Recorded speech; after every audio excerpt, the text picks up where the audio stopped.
Hello everyone and welcome back to my YouTube channel जिसका नाम है इन्फो शेयरिंग।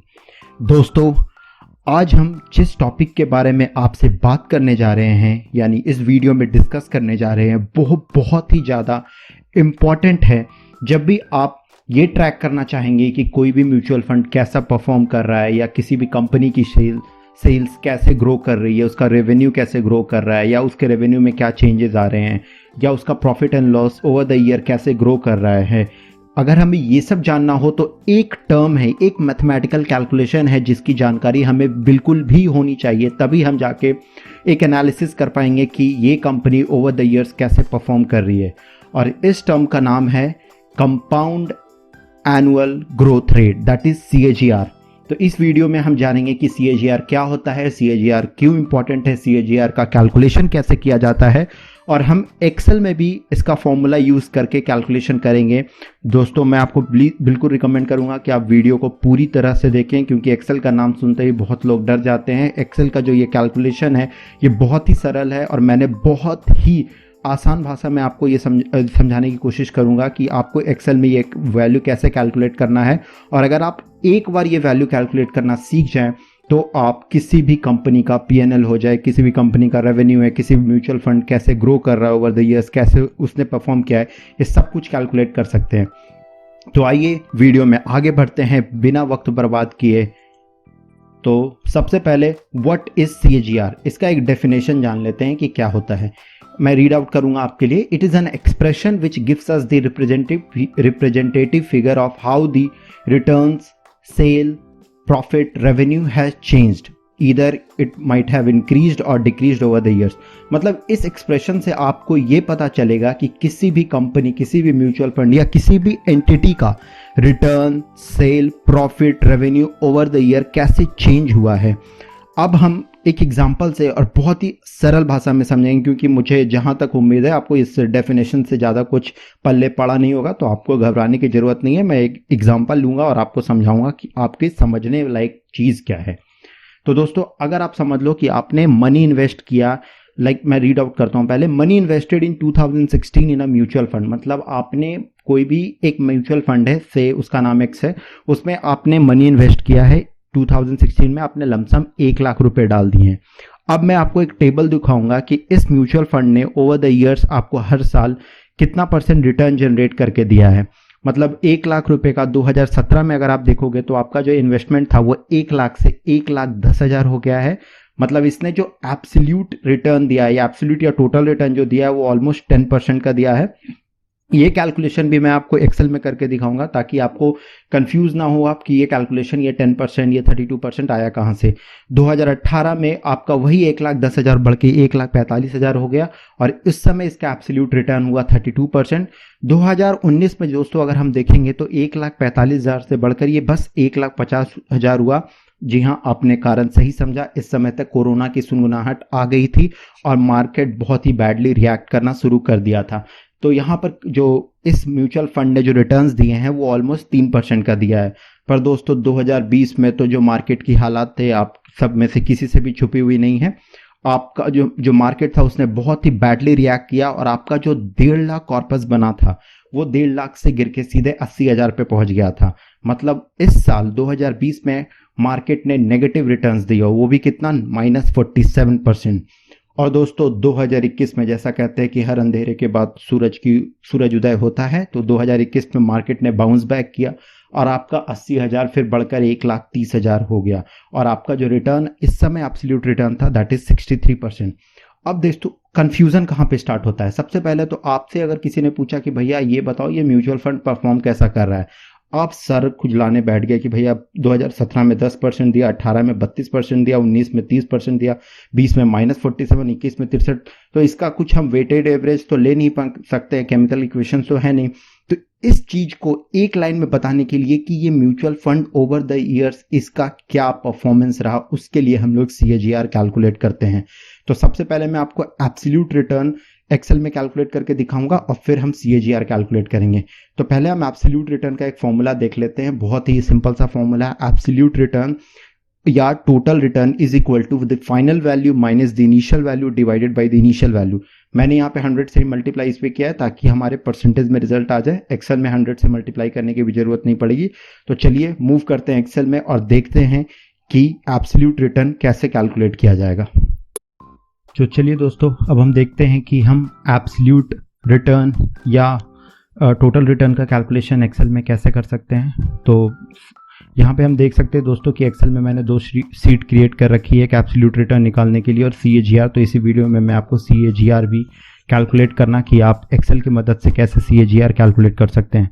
तो पहले एब्सोल्यूट रिटर्न पे आते हैं। दोस्तों निवेदन है, वीडियो छोड़िएगा नहीं एक्सेल देख के, बहुत आसान सा फॉर्मूला है, एक बार आप सीख जाइएगा तो आपको ये बहुत ज़्यादा काम आने वाला है। तो पहले चलिए मैं सारा डेटा हटा देता हूँ क्योंकि मैं आपको शुरुआत से सब कुछ करके दिखाऊंगा।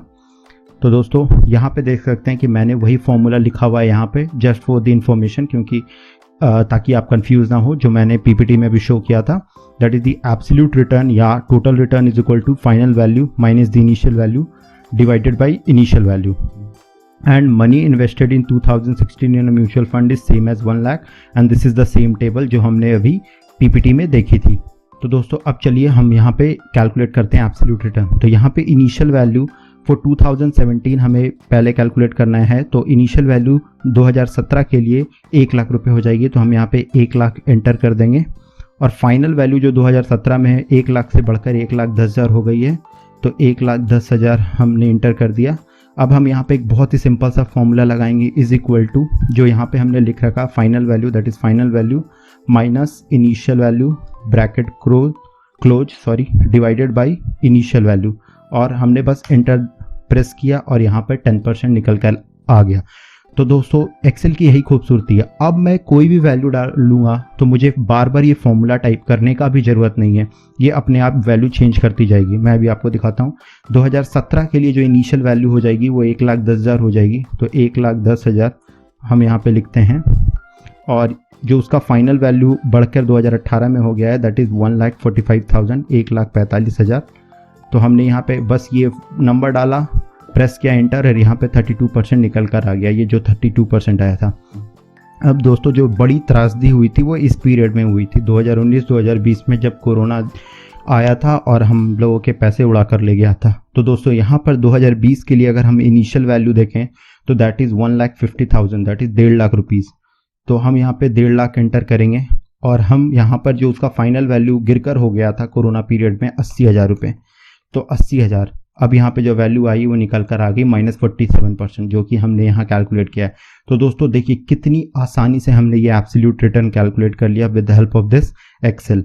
इसी तरह हम आगे वीडियो में CAGR भी कैलकुलेट करेंगे, तो प्लीज़ वीडियो में अंत तक बने रहें और CAGR भी सीख कर जाइए।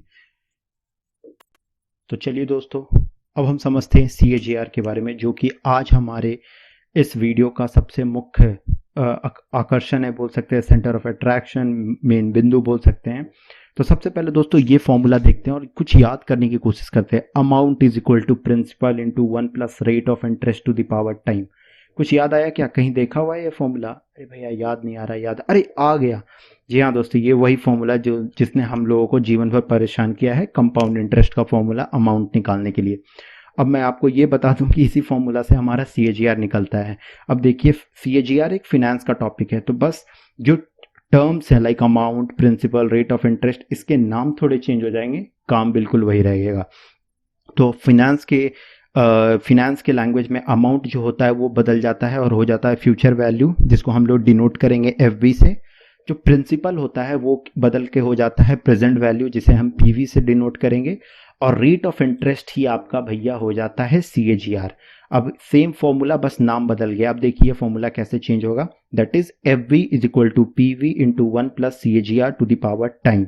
मतलब FV आपका अमाउंट, PV आपका प्रिंसिपल, CAGR आपका रेट ऑफ इंटरेस्ट। बस यहाँ पर एक बात ध्यान देने वाली है दोस्त कि टाइम हमेशा ईयर्स में होगा। तो अब हमें जो कैलकुलेट करना है वो CAGR कैलकुलेट करना है।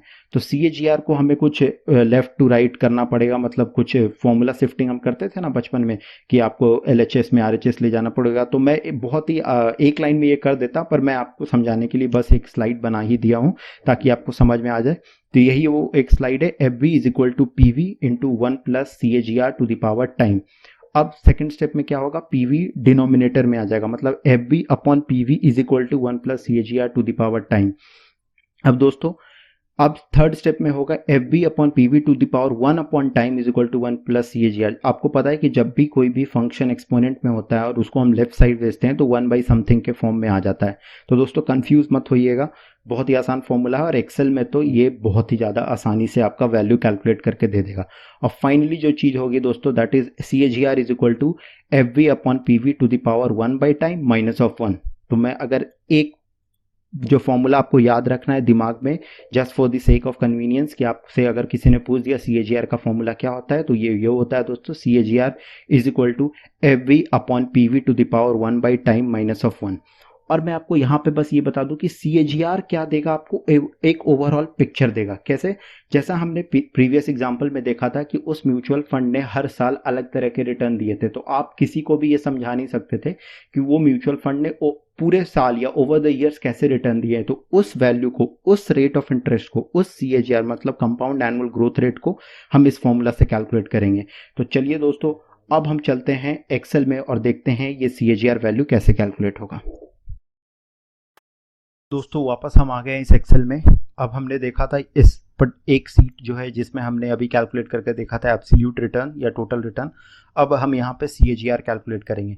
मैंने सेम फॉर्मूला यहाँ लिख दिया है just for the sake of convenience कि आपको याद रहे। C A G R is equal to future value divided by present value to the power 1 by time minus of 1। Time हमेशा ईयर्स में होगा और टाइम हमें कैलकुलेट करने में कभी कभी कन्फ्यूजन हो जाता है, तो वो भी मैं आपको क्लियर कर देता हूँ।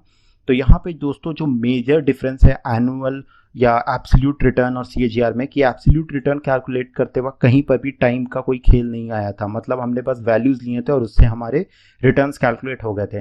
पर सी ए जी आर जब हम कैलकुलेट करते हैं तो ये टाइम बहुत ही इंपॉर्टेंट रोल प्ले करता है।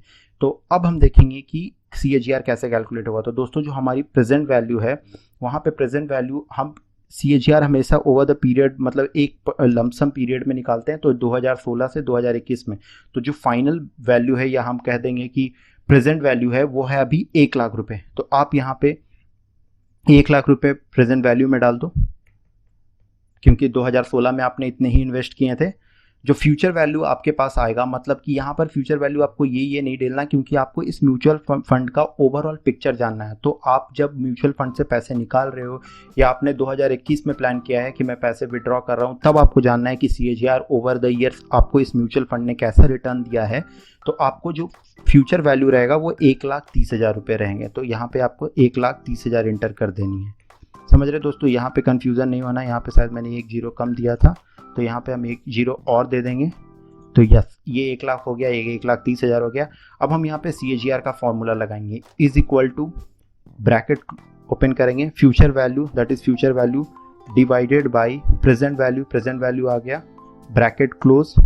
अब यहाँ पे टू दी पावर एक्सपोनेंट वाला पावर यहाँ पे ऐसे लग जाएगा।